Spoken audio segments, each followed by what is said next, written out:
Sa kasamaang palad, iniluklok natin ang isang leader na walang kakayahang maintindihan ang tunay na kalagayan ng mga Pilipino.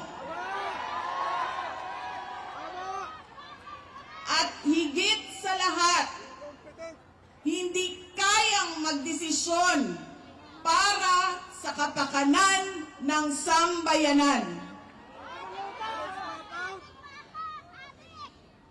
Pinagbabayaran natin ngayon ang pagpili ng maling leader. Nakikita natin ang lantaran at walang pakundangang paglabag sa ating saligang batas. Pinamumunuan din tayo ngayon ng isang taong patuloy pa rin tumatanggi, sumailalim sa isang pampublikong hair follicle drug test.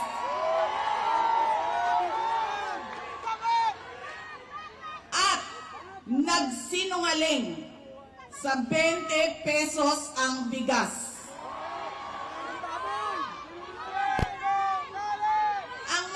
Pa, nakuha nilang kidnapin ang dating Pangulo at dali-dalian nilang itinapon sa ibang bansa upang litisin ng mga dayuhan.